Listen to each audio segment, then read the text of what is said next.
ہمارے بدن پہ اتنے بال نہیں ہیں جتنے رسول اللہ کے احسانات ہیں.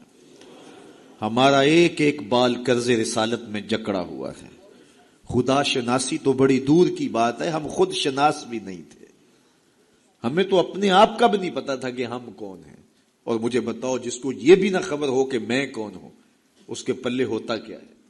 اقبال نے کہا تھا نا، اپنے من میں ڈوب کر پاجا سراغ زندگی، میرا نہیں بنتا تو نہ بن، اپنا تو بن. اور یہ اپنا بھی نہیں تھا، اسے پتہ ہی نہیں تھا، اسے شعور ذات ہی نہیں تھا، اسے خود آگہی کا نور ہی نصیب نہیں ہوا تھا. تبھی تو انسان ہو کے، اشرف المخلوقات ہو کے، درختوں کو، پتھروں کو، حشرات الارض کو، چوپایوں کو اپنا معبود سمجھتا تھا. انسان کی پیشانی کہاں کہاں رسوا نہیں ہوئی. درختوں کی جڑوں کو اس نے سجدہ کیا ہے. یہ کیچوا نہیں ہوتا مچھلی پکڑنے کے لیے جس کو کانٹے سے لگاتے ہیں، کسی زمانے میں یہ بھی انسان کا معبود رہا ہے. پتھروں کو اس نے معبود سمجھا، بہائم کو، چوپایوں کو، لٹکتے پھلوں کو، برستی بارش کے قطروں کو معبود سمجھتا رہا، بادل کو معبود سمجھتا رہا، تنکوں کو، حشرات الارض کو، بہتے پانیوں کو، جلتی آگ کو اور چلتی ہواؤں کو اپنا معبود سمجھتا رہا. اسے یہی نہیں پتا کہ میں ہوں کون. اے تماشا گاہ عالم روئے تو کجا بہرے تماشا می روی. دنیا تجھے ڈھونڈنے نکلی ہے، تو کس کی تلاش میں ہے؟ یہ اشرف المخلوقات ہو کے، مقصود کائنات ہو کے، یہ اس کائنات کا دل اور کلیجہ ہو کے حشرات الارض کو، سانپوں کو، بچھیوں کو اپنا معبود سمجھ رہا ہے. یہ تو میرے حضور نے بتایا، یہ تیرے معبود نہیں ہیں، تیری دہلیز کے نوکر ہیں. ان درختوں کو پوچھتا ہے، یہ تو تجھے چھاؤں فراہم کرنے کے لیے، آکسیجن دینے کے لیے، تیرے ایندھن کے کام آنے کے لیے، تیرے ذوق نظر کی تسکین کے لیے، تجھے پھل فراہم کرنے کے لیے پیدا کیے گئے ہیں. ان جانوروں کو پوچھتا ہے، یہ تو تیری سواری کے لیے، بار برداری کے لیے، تجھے دودھ اور گوشت کی ضروریات فراہم کرنے کے لیے پیدا کیے گئے ہیں.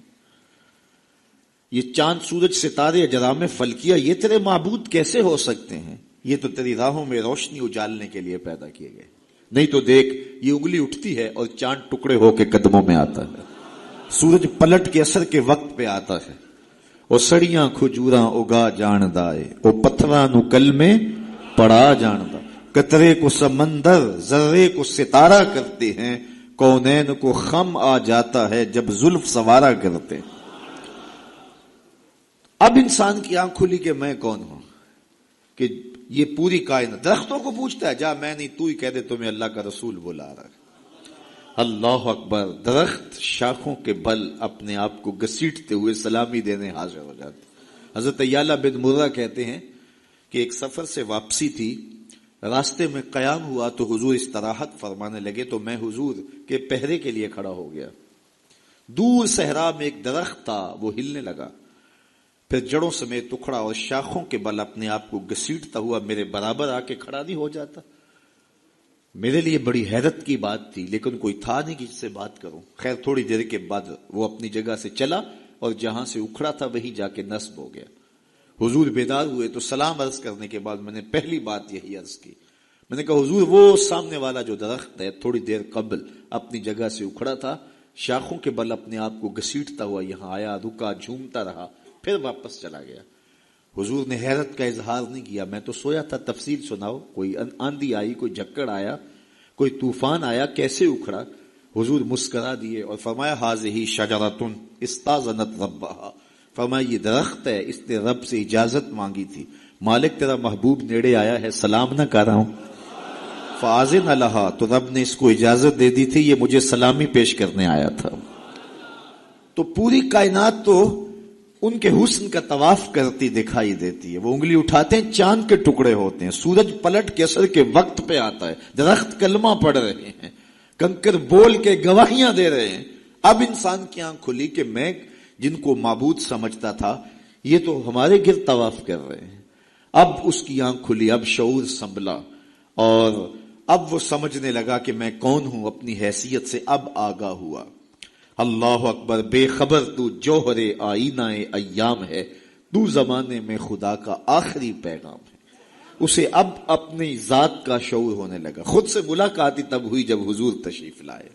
تو راز کن فقاں ہے، اپنی آنکھوں پر آیا ہو جا، خودی کا رازداں ہو جا، خدا کا ترجمہ ہو جا، خودی میں ڈوب جا غافل، یہ سر زندگانی ہے، نکل کر حلقہ شام و سحر سے جاویداں ہو جا، مسافے زندگی میں سیرت فولاد پیدا کر، شبستان محبت میں حریر و پر نیا ہو جا، گزر جا بن کے سیلے تند رو کو ہو بیاباں سے، گلستان راہ میں آئے تو جوئے نغمہ خاں ہو جا، تیرے علم و محبت کی نہیں ہے انتہا کوئی، نہیں ہے تجھ سے بڑھ کر ساز فطرت میں نوا کوئی، اسے اب پتہ چلا، اپنی ذات کی شناخت اب ہوئی، اللہ اکبر، کانپتا ہے دل تیرا اندیشہ طوفان سے کیا، ناخدا تو، بحر تو، کشتی بھی تو، ساحل بھی تو، دیکھ آ کر کوچائے چاکے گریباں میں کبھی، کیس تو، لیلا بھی تو، صحرا بھی تو، محمل بھی تو، وائے ناکامی کہ تو محتاج ساکی ہو گیا، میں بھی تو، مینا بھی تو، مستی بھی تو، حاصل بھی تو، آہ کس کی جستجو آوارہ رکھتی ہے تجھے، راہ تو، رہ رو بھی تو، رہبر بھی تو، منزل بھی تو، بے خبر تو جوہر آئینہ ایام ہے، تو زمانے میں خدا کا آخری پیغام ہے۔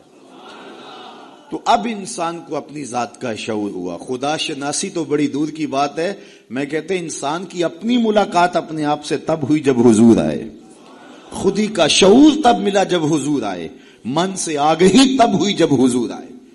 تو اگر وہ تشریف فرما نہ ہوتے، خدا شناسی تو بڑی منزل ہے، انسان خود شناس بھی نہ ہوتا، اپنے ذات سے بھی آگاہ نہ ہوتا، انسان ہو کے انسانوں کے گلے چیر رہا تھا، سکا باپ اپنی بیٹی زندہ درگور کر کے فخر کرتا تھا کہ میں نے اپنی آبرو بچا لی ہے، مائیں دنیا کی منڈیوں میں بکتی تھی، باپ کی توقیر کوئی نہیں تھی، اور یہ تو میرے حضور آئے جنہوں نے آ کے بتایا کہ بیٹی عزت کی جگہ پر ہے۔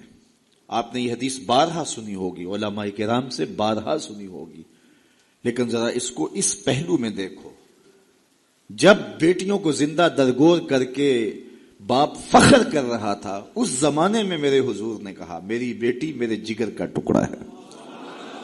یہ صرف کلمہ تحسین ہی نہیں ہے، یہ کلمہ جہاد ہے۔ اس دور میں جب بیٹیوں کو زندہ درگور کر کے باپ فخر کر رہا تھا، آج تو ہر شخص اپنی بیٹی کو قرار جان سمجھتا ہے، بیٹی کو آنکھوں کا نور سمجھتا ہے، نور نظر سمجھتا ہے، بیٹی کے جہیز کے لیے باپ اپنی ساری زندگی لگا دیتا ہے، پردیس کاٹ دیتا ہے، جوان بھائی فیکٹری میں اوور ٹائم لگاتا ہے میں بہن کے ہاتھ پیلے کرنے۔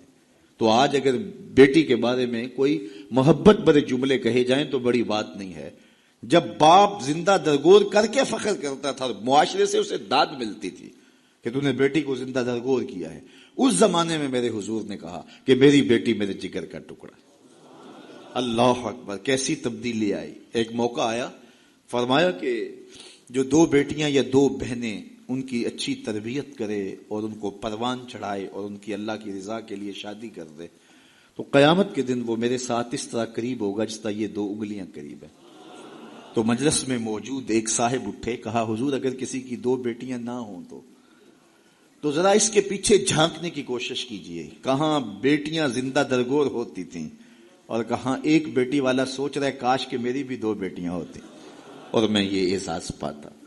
تو یہ معاشرے کو ایک رنگ دیا، معاشرے کو ایک آہنگ دیا، خدا شناسی بھی دی، خود شناسی بھی دی، انسانی حقوق جو پامال ہو رہے تھے ان کو بحال بھی کیا۔ انسان اپنی عزت برباد کر رہا تھا، اجرام فلکی اور مظاہر فطرت کے سامنے ان کے چرنوں میں جھک کر کے اس کو اس کی خودی کا سبق دیا کہ تو کون ہے اور کہاں کا۔